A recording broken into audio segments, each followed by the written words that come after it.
Hello friends, good morning. Welcome back to my channel. কেমন আছেন আপনারা? আশা করছি সবাই খুব ভালো আছেন। আমরাও বেশ ভালো আছি।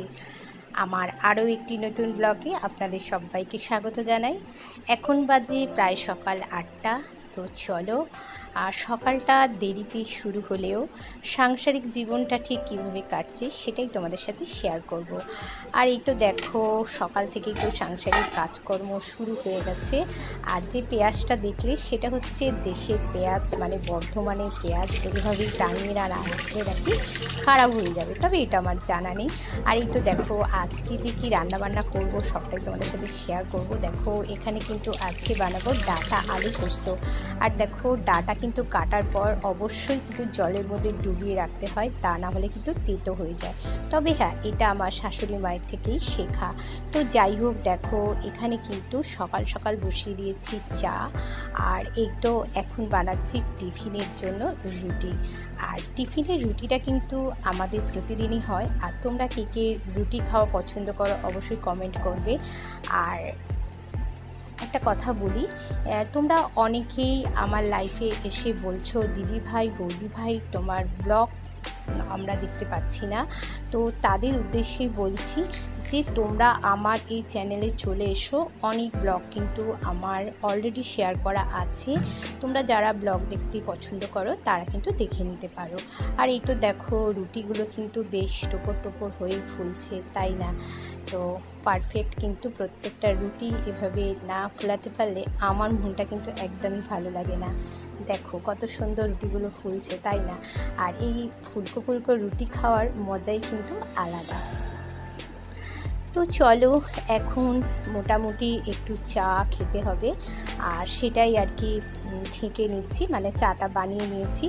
তো চাটা না খেলে না সকালবেলা একদমই এনার্জি পাওয়া যায় না, জানো তো।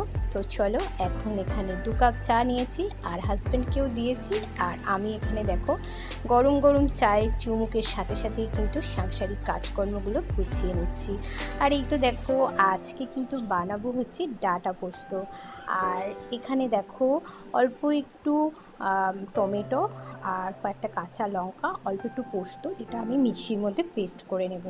তো চলছে সাংসারিক জীবনের কাজকর্ম। এখন কিন্তু বলতে পারো রীতিমতো আমি কিচেনেই ব্যস্ত। তার কারণ তোমরা তো বুঝতেই পারছো যে সকালবেলা অফিস টাইম থাকলে বাড়ির গৃহিণীদের সাথে এটাই কিন্তু হয়। গরম হোক বর্ষা হোক, কিচেনে কিন্তু রান্না করতেই হবে, তাই না? মেয়েদের হাতিয়ার হচ্ছে খুন্তি, এটা কিন্তু সবাই জানে। আর এটা আমি আগে জানতাম না, তবে বিয়ের পর থেকে জেনেছি সত্যি মেয়েদের হাতিয়ার খুন্তি। আর এই তো দেখো, মোটামুটি রান্নাবান্না চলছে। আর আমার পরিস্থিতিটা দেখো, কিচেনে কত যে আমি ঘামছি, কত যে শরীর থেকে জল বেরিয়ে যাচ্ছি তার কোনো হিসাব নেই। তো যাই হোক, পরে কিছু খাওয়া যাবে, হেলথ ড্রিঙ্কস। তো এখানে দেখো আবারও কিন্তু টুকটাক কাজকর্মগুলো হাতে গুছিয়ে নিতে হচ্ছে। আর এই তো দেখো, এখন কমপ্ল্যানটা মানে ঢেলে নিচ্ছি। এই সমস্ত কাজগুলো কিন্তু কিচেনে থাকতে থাকতেই আমি করে নেওয়ার চেষ্টা করি। তার কারণ আমার না ভীষণ ভোলা মন, পরে কিন্তু আবার ভুলে যাব। আর এই তো এটা আমার ছেলে খায়, ওর জন্য স্পেশালি কমপ্ল্যানটা আর কি ঢেলে নিলাম। তো এরপর ওকে একটু বানিয়ে দিতে হবে। তো চলো, ফাইনালি এখানে একটু দেখো দুধও কিন্তু জাল দিয়ে দিচ্ছি। আর আমার ছেলে হচ্ছে যখন স্কুল না যায় তখন কিন্তু সকালবেলা বাড়ি থাকলে এই সমস্ত অত্যাচারগুলোই ওর চলে, যেমন কমপ্লান, নালে হরলিক্স, তা নাহলে কোনো হেলথ ড্রিঙ্কস, এই সমস্ত। তো যাই হোক, সেগুলো তো মেটাতেই হবে। আর এই তো দেখো, পোস্ত আর ডাল আপাতত বানিয়েছি, আর কিছুই ভালো লাগছে না গো। আর কোনো রকমভাবে রান্নাবান্নাটা সেরেছি, প্রচণ্ড পরিমাণে গরম। আর এখন আমায় করতে হবে স্নান। তো তার আগে এই যে চলছে আমার কিচেনের কাজকর্ম, যেমন কিচেন ক্লিন করা, এগুলো তো আছেই। শুধু খুন্তি না, তার সাথে এই যে ন্যাটা, এই যে ঘর মোছা, এগুলো তো আছেই। তো চলো, আমার এই সারাদিনের ছোট্ট একটা ব্লগ আপনাদের সাথে শেয়ার করলাম। কেমন লাগলো অবশ্যই জানাবে। ভালো লাগলে লাইক, কমেন্ট, শেয়ার এবং সাবস্ক্রাইব করো, আমার পরিবারে থেকে যেও। আর এই তো চলছে আমার কাজকর্ম।